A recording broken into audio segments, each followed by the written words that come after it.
you Canadian? overflowing amount of culture in me, just because I have two different backgrounds that I could root back to. I've spent about a year to a year and a half living in Taiwan. That's something that I haven't done since I was 8, and at first it was a little bit harder than I anticipated, but during the year and a half, I did not have much problem blending in with Taiwanese people. It's really easy. I didn't have really have trouble keeping just stick with one culture. It's kind of like, yeah, you can, like I said, you kind of get blended and you enjoy it, but you get to like get in touch with both cultures. So I find it just pretty easy to be dealt with. Not saying like, yeah, so similar to what he said, like we could have like Caucasian friends where we just speak English like all day long, or we can have like other like more like slightly Chinese friends, like Taiwanese friends where we can like speak Chinese. So it's just kind of like we get like both. So we don't have problem like adapting, like keeping like, oh, I just only can stick with my Caucasian friends, or like, oh, I only want to sit with like my people from my own country or from my own background. Like I don't have problem.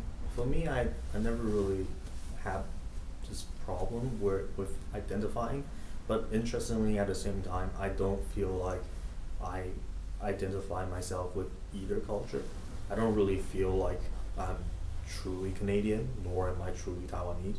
Like I feel like there's ups and downs about like either culture, and I never really felt the need to just say that I must be a Canadian or I must be a Taiwanese. Like feel like why can't I just take good things from either one? I mean that's the whole point of coming abroad to learn, right?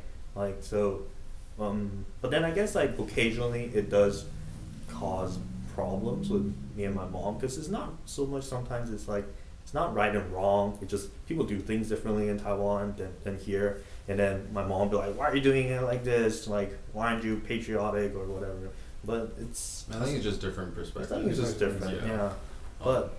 But another thing that I want to add is that when people ask me, oh, where are you from, or in Chinese like, oh, 你是哪里人? Like it's just like I would usually say, oh, I am, like what are you, like are you Canadian, are you American? I would say I'm Taiwanese. Yeah. When people ask, I would say, yeah, I'm Taiwanese first. Yeah, I would say that first.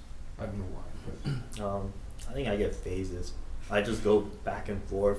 I don't know, just some parts of my life I really like Western culture. Sometimes I really like Asian stuff. Yeah. It just, I get phases. Yeah. When you're in Taiwan though, what do you identify yourself with if somebody asked you? I'm Taiwanese.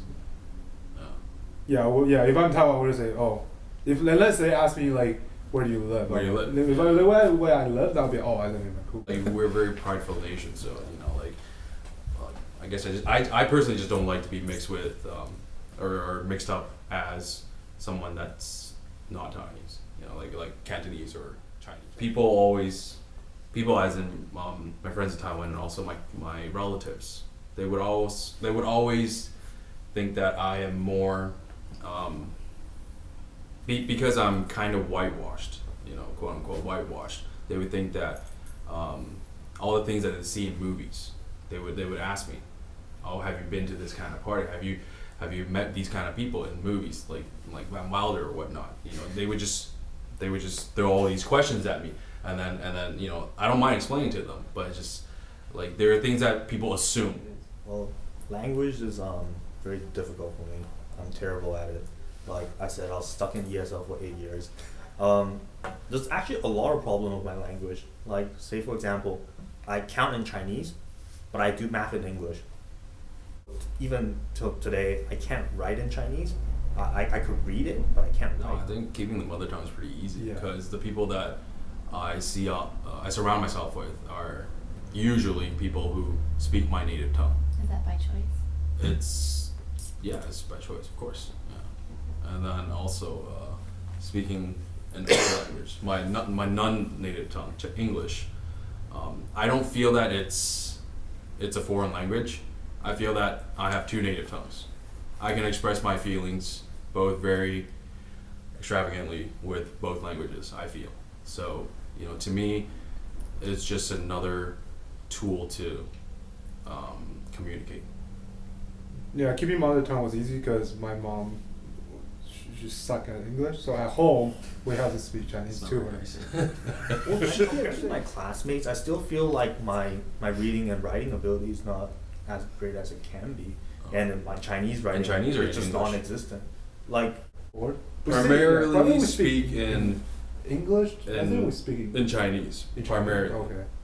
Okay. So Yeah, but there's time where I think like between the three of us or the two of us, because I see Frank more, is that when I want to express something that is a little bit more serious, or I want to let him know that this is the point I'm trying to make, I would speak in English. Very beneficial for us because I think Taiwanese people are very pro Western world.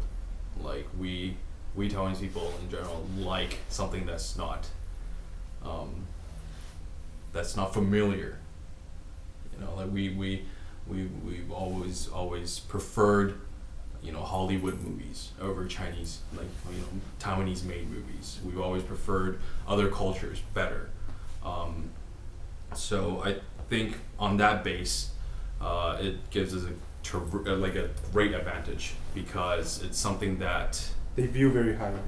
that they see very high. You know, I think Taiwanese people deem that as something that's very, very exotic, very cool, very for us in Taiwan would be in general better than the average local resident. But having said